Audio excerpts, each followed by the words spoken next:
Hi guys, welcome back to my YouTube channel. My name is Beauty, also known as the Rich Aunt. Today I just want to do a continuation of the video that I did on Sunday, where it talks about Payday Chronicles and how does payday make you feel. So I decided to record this video because today it is my payday. It is the 25th of April 2024, and like any other day, my blesser blessed me yet again with another salary without no stories. It just got into my account. When I woke up, the money was there, and the debit order started going off, and I had to do what I normally do on my payday. So, as you all know, I have already shared on my previous videos that I do my monthly budget on the first of each month or just at the beginning of the month. So if I don't get the time to do it on the first, I'll do it maybe on the second or the third. But by the seventh of the month, my budget is already done, right? Because normally at the beginning of a new month, I would do my monthly planner that has every details of what I'm doing in the month. If there's events that I'm attending, if I have a date that I'm going to, I make sure that that is on my monthly planner.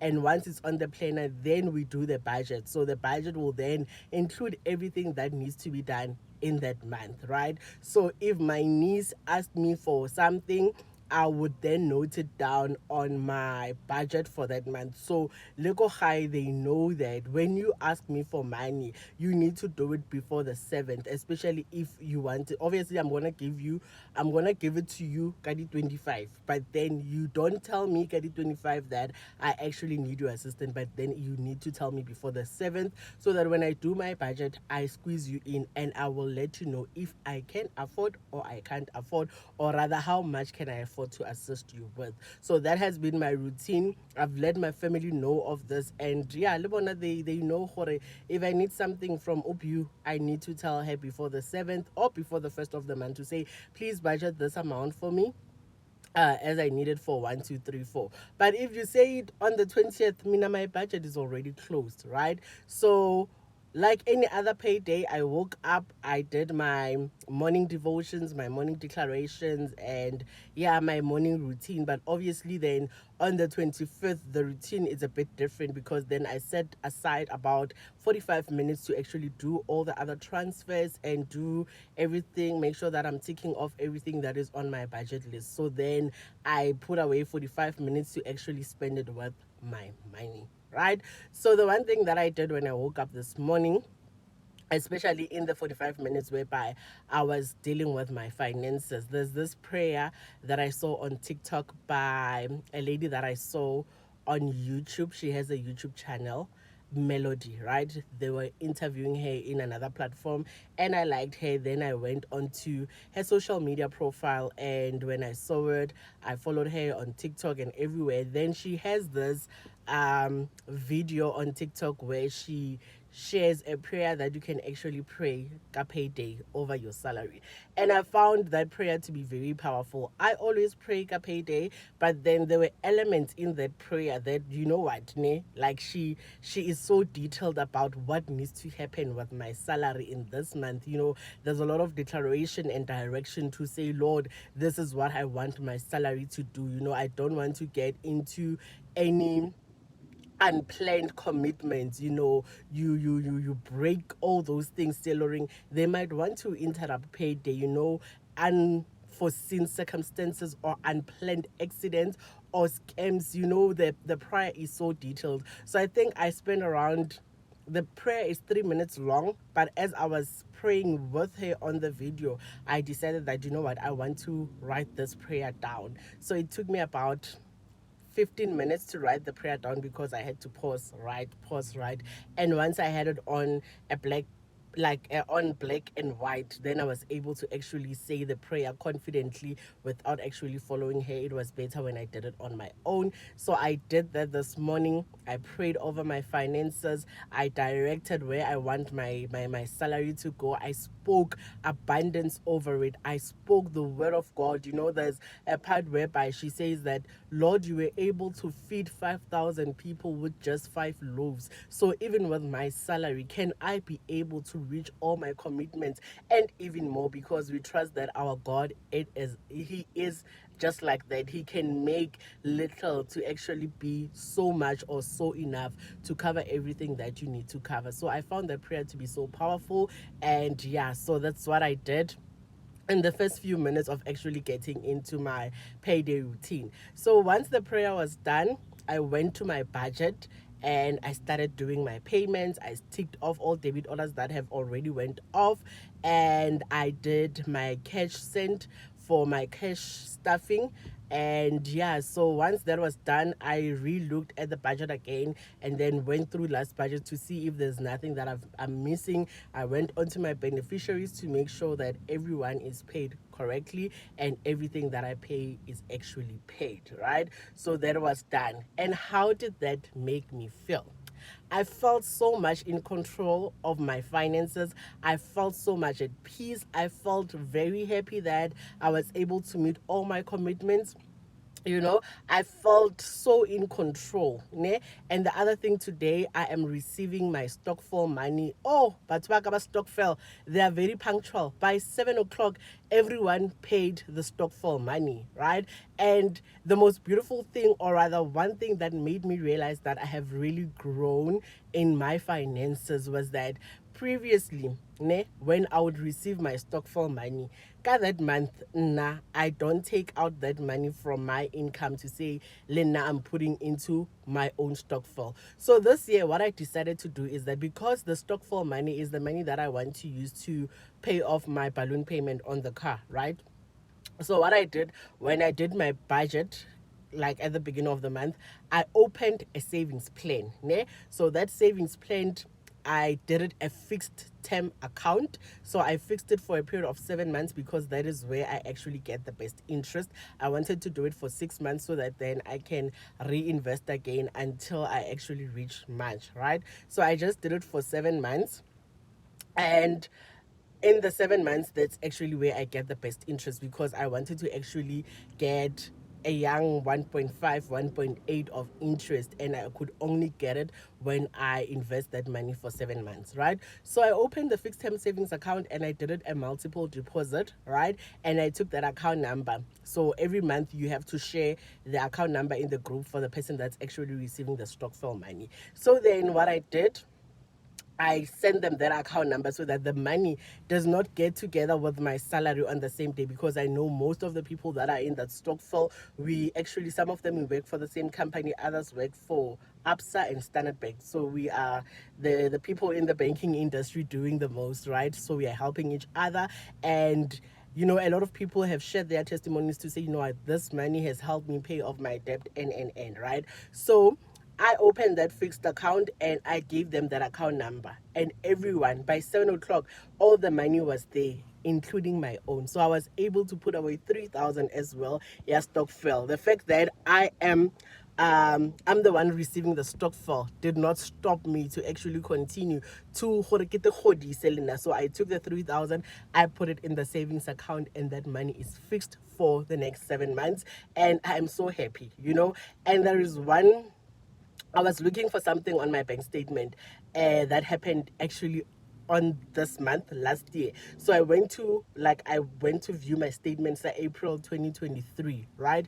And I realized that I come very far with my finances. Guys, it has never been like this. I have never been this I've never been in control of my finances like the way I am right now. So as I was going through my statement, because I was looking for this certain transaction that happened on the 25th of April in 2023, and I realized, guys, that on this day, there were debit orders that were bouncing off my account, right? There were debit orders that I was disputing, right? Like, Donald the account saying like any dispute, meaning that I was not, like, financially, I was not in a good state. So it meant that there were certain things that I was not able to pay off right on time. Ne? So I realized that on, like, last year this time, 25, I would wake up very early, take all my salary into a savings plan so that all the other debit orders don't go off. Then on the statement, they would show that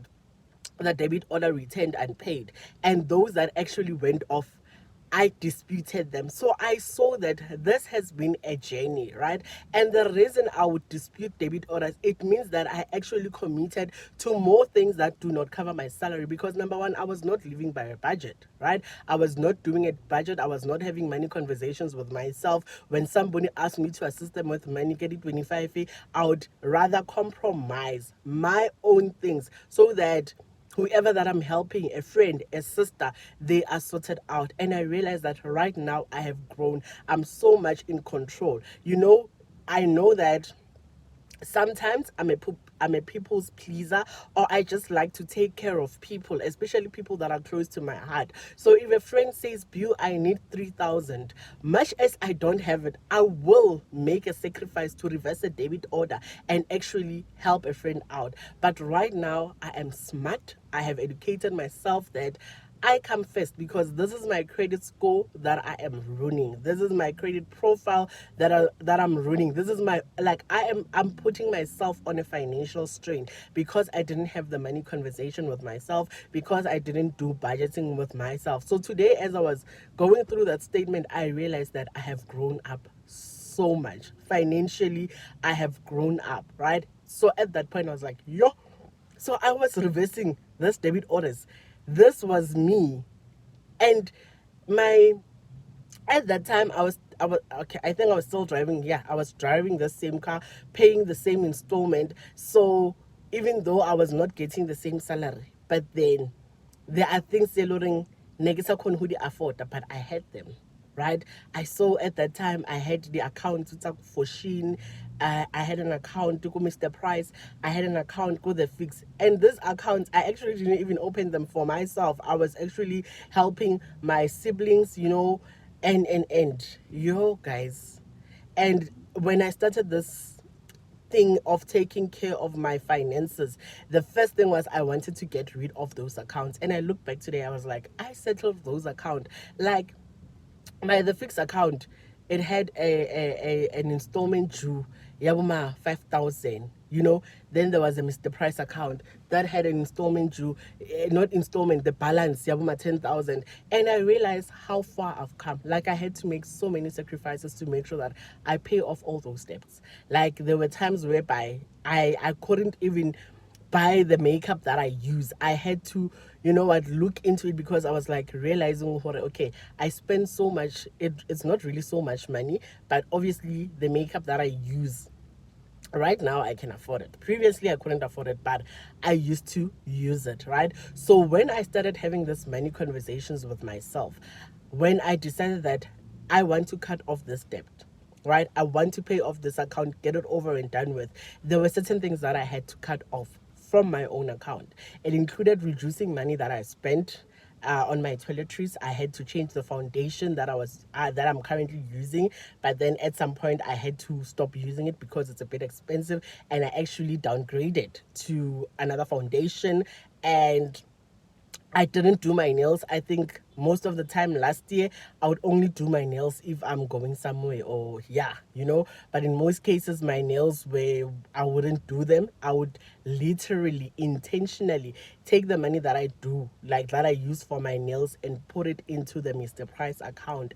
And right now, I'm so proud of myself that, you know what? I can afford this life. I can be able to save money, even to even have a savings plan that has more than 10,000 rand in it. And I'm like, girl, we come from far. But it means that you need to put in the work. You need to be honest with yourself. Like, at some point, I had to sit my siblings down to say, you know what, this I currently cannot afford. So we're no longer going to be buying clothes with my account, because I'm actually working and closing it off. And they understood. So in most cases, people don't know because you don't tell them. People think that oshapu, you got this. So when you don't got this, if you can't, you need to tell people that right now I can't. Right now I'm working on actually fixing my own things, right? I'm fixing my credit score, because the other thing I realized that I wouldn't have gotten this promotion if I still had that type of credit behavior, whereby my debit orders are bouncing, my accounts are being handed over. At some point I had one account that was handed over a tracker, and I had to pay off that account because I realized that, okay, so for me to be financially okay, number one, I need more money, because I realized that, okay, much as now I was a bit in control, but I realized that for me to be able to save money, for me to be able to do other things, I actually need a bit of income. So that's when I actually started applying for posts to see if I can actually get a better salary offer than what I was actually getting. Now I am there, I'm able to. It still doesn't look 100% perfect, but I know that I'm getting there. I was that one person that if the credit card goes off like the same day, the whole money that was debited, because I get it, if it gets into the account, they will then take the interest. Say maybe you pay 1,400, that is the installment on your credit card, and it goes off, ne? And then they put the maybe 1,000 rand back. I was that person that got it 25, 1,000, I take it back into my savings account. So basically I didn't really pay the credit card off, right? But right now I let the credit card payment go off. I go and check, okay, we are actually getting somewhere. That time I didn't care. I was like, I'll get credit card muskiaga. So right now, like, I felt like it's mine. And then I realized that this credit card is not mine. Girl, you are working for the bank. Every month I'm paying interest, I'm paying, and then I'm using the money. So it means that credit card like sometimes I would even be above the limit. But now I am getting where I would love to be financially. So everything that I'm doing, I'm preparing it I'm preparing it for the 35-year-old me, the 40-year-old me, because I know where I want to be financially when I get to that age. So I am so happy, I'm so proud of myself, and this payday, I cannot stress. Like, happy, we have paid off everything, and I am good. I'm at peace. That's how I feel. Kapede. I'm very grateful for the salary. I'm grateful for everything that I'm able to do with my salary. So this is how I feel, Kapede. But like I said, it has never been like this. It took intentional and very much of hard work to actually get to where we are today. So that is me sharing how I feel about my payday, and I